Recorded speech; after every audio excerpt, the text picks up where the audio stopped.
Perkenalkan, nama saya Chen Limartua Sihombing, peserta Latsar gelombang 1 golongan 3 pada Balai Diklat Keagamaan Ambon.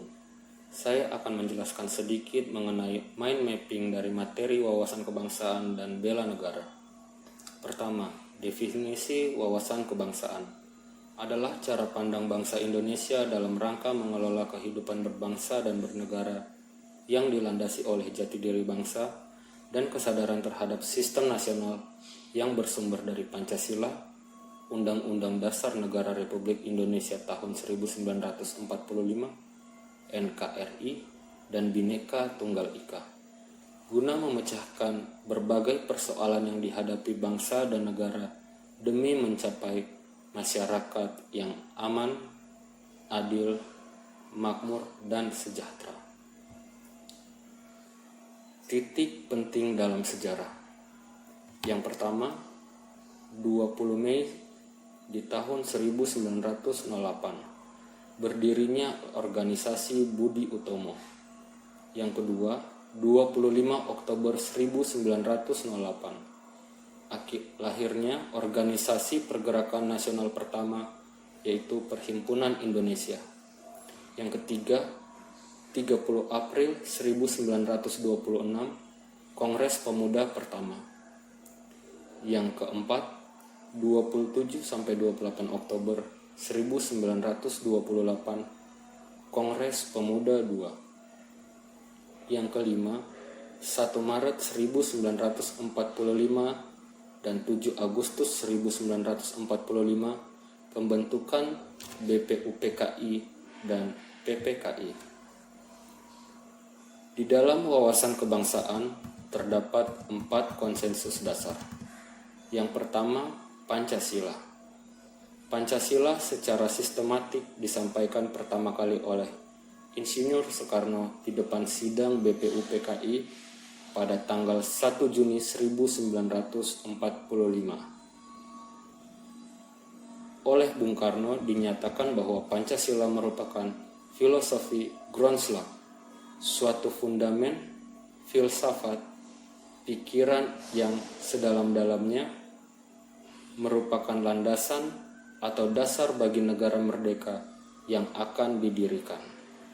Selain berfungsi sebagai landasan kokoh tegaknya negara dan bangsa, Pancasila juga berfungsi sebagai pemandu, sebagai ideologi nasional, sebagai pandangan hidup bangsa, sebagai perekat atau pemersatu bangsa, dan sebagai wawasan pokok bangsa Indonesia dalam mencapai cita-cita nasional.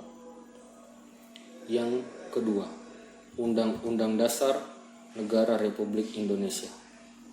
Di dalam negara-negara yang mendasarkan dirinya atas demokrasi konstitusional, Undang-Undang Dasar memiliki fungsi yang khas, yaitu membatasi kekuasaan pemerintah sedemikian rupa, sehingga penyelenggaraan kekuasaan tidak bersifat sewenang-wenang.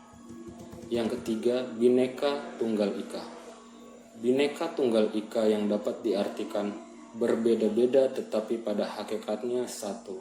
Sebab meskipun secara keseluruhannya memiliki perbedaan, tetapi pada hakikatnya satu. Satu bangsa dan negara Republik Indonesia. Yang keempat, Negara Kesatuan Republik Indonesia.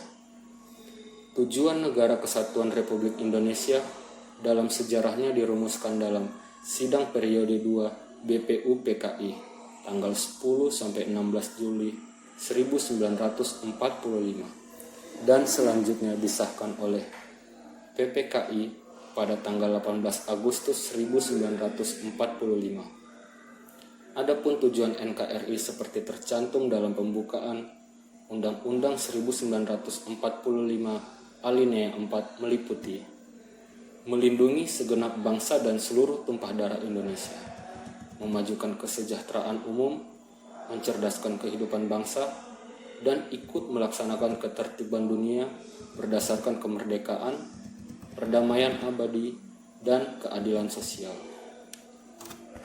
Negara adalah tekad, sikap, dan perilaku serta tindakan warga negara, baik secara perorangan maupun kolektif, dalam menjaga kedaulatan negara, keutuhan wilayah, dan keselamatan bangsa dan negara yang dijiwai oleh kecintaannya kepada Negara Kesatuan Republik Indonesia yang berdasarkan Pancasila dan Undang-Undang Dasar Negara Republik Indonesia tahun 1945 dalam menjamin kelangsungan hidup bangsa Indonesia dan negara dari berbagai ancaman.